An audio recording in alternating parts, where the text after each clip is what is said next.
Hey there, this is John. This is part two of the high idle intermittently when it gets warm, basically. It's a 1991 500 SL with a M119 V8 engine.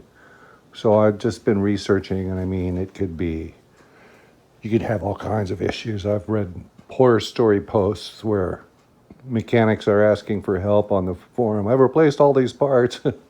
Still having the problem. I checked all these, just a laundry list of all this crap you got to sift through.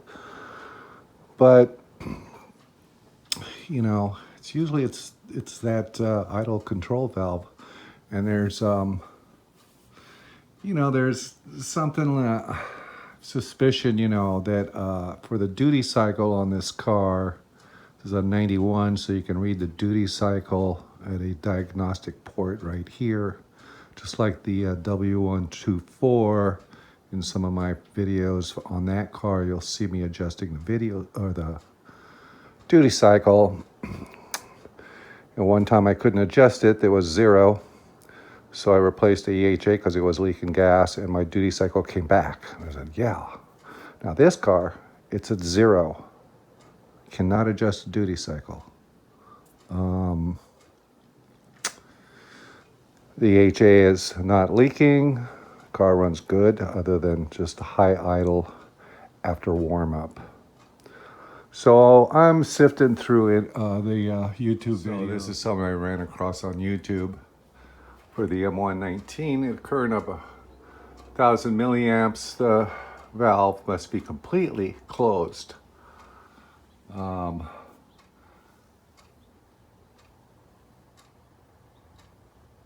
Okay, so now let's try to see if I can get this.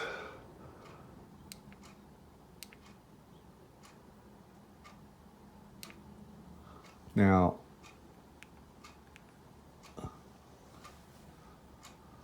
that is a DC power supply. I wish I had one of those. He's going to test the valve. It's out of the car. And he's going to test it by applying this voltage to it to see if it's completely closed. So 4.66 volt. Okay, let's see.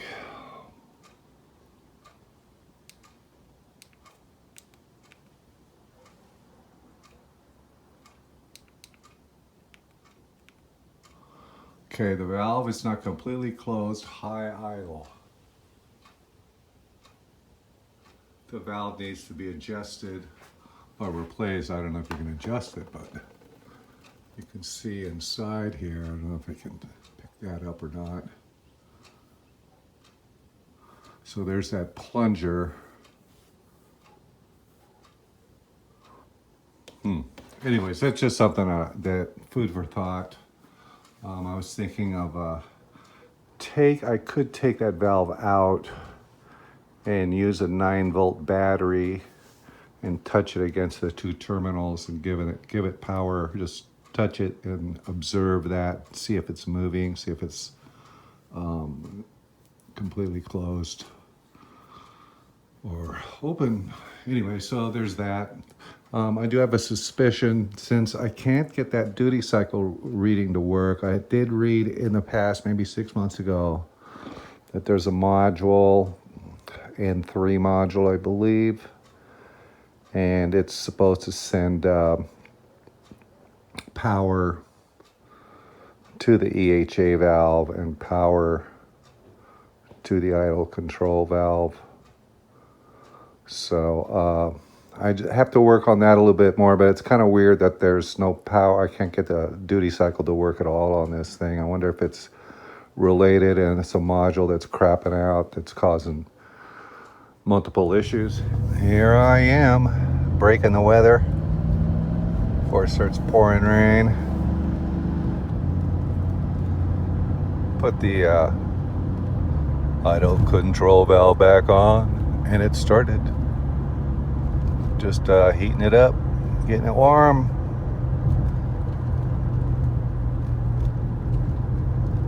navigating through a sea of Toyotas and Hondas. Yeah, it started right up, so we'll see. Just once I get to the 85 mark, and I'll go home and just shut it down, wait 10 minutes, come back out and see if the idle does the same thing. Really wasn't that dirty, but you know, some stuff came out of it. We'll see. Okay, I got it up to about just about 85. Now I'm gonna shut it off and wait 10 minutes and then try it and see if the idle is still wonky. Okay, it's been about 10 minutes. Got some cloudy skies. All right, let's see. Let's see how it is. Somebody told me to clean that idle control valve at least 5 times. But let's see.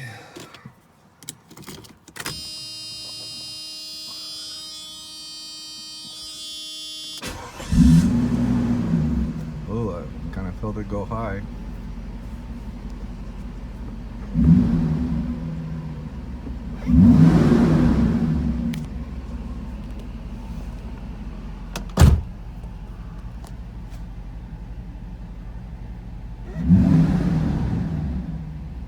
Oh.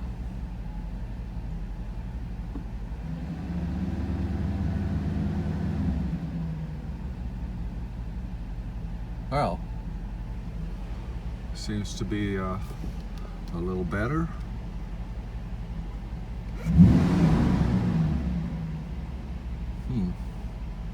Well, time will tell.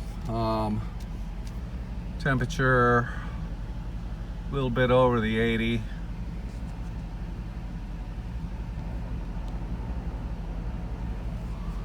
I kind of wish I would have got it a little hotter, but it's 63 Fahrenheit. It's kind of cool out for here.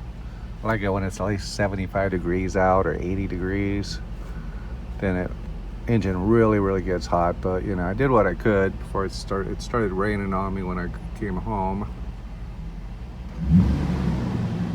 Oh, kind of hanging up.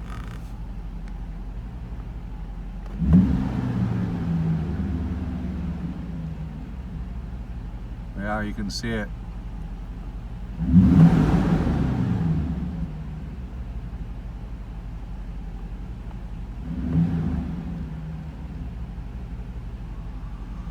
Well, I'll try again. What's today? Monday.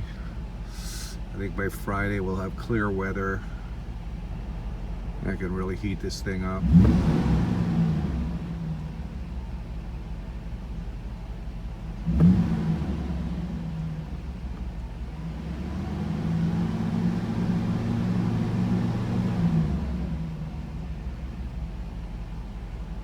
Well, it seems to be doing pretty good. Oh yeah, hey,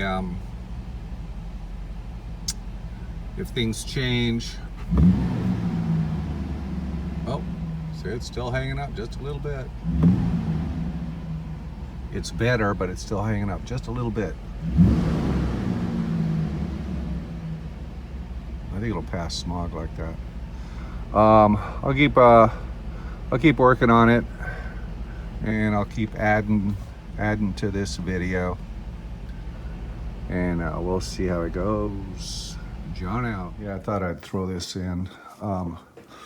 So I was told you got to measure the current flowing to the idle control valve. There's 2 wires. The plug that goes in there, there's a positive and a negative, and when you unplug it and you look inside, you'll see that one has got a red mark on it, and that's the positive, and the other one's the negative. So you got positive and negative on the leads here, and you get yourself a meter, something like this. I didn't realize that this one did it, where my Fluke didn't have this feature. It's a pretty good one. I don't think they make them anymore, but it's X-Tech, and there's several of them out there. They're pretty cheap. I think this was like $30 maybe. I had bought it at Lowe's a long time ago. But it does milliamps. So 1,000 milliamps is 1 amp. So that would work. And then this one also has the Hertz duty cycle function. So you put it to there, and you hook up your leads to the diagnostic port 2 and 3, and then you just press the duty cycle, and it'll show a percentage sign. But yeah, but this one's pretty cool. You know, you can either do AC or DC, and that's important, is DC, not AC. So you just select it right here. See how it changes to DC, and then you run your measurement. And what I would do is, I might still do it if I still have any issues with the idle hanging up, just to make sure that I'm getting the right power from the computer, because the computer is what's telling the module is, I think it's N3, is telling that valve to open or close, and it's kind of, I believe that the voltage, it oscillates, you know, it's not always steady. So yeah, so this is, I mean, this thing's great. Look how small it is. Just fits in the palm of your hand. This thing does more than that fluke meter that I have over there, that yellow one. It does more, and it's small, it's cheap. Batteries last a long time, but yeah, if you're gonna do any kind of testing on your car, something like this is pretty good. You know, it's got all the functions for such a small one. Volts, AC, DC, Hertz duty cycle, auto power off. So yeah, so get yourself one of these if you're going to be testing current and resistance and all that stuff. Anyways, that's it. So I got some good information off my post on Ben's World.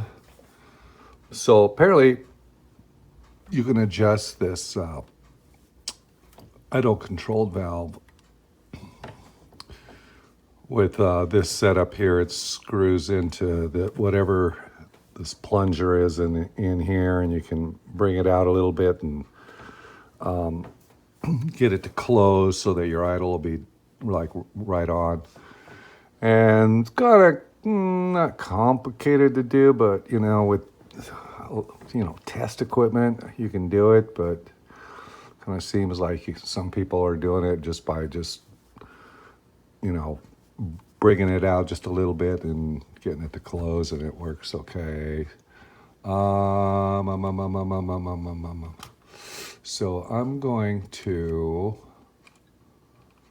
let's see, is it this one? I'll put a link to this. It's right here.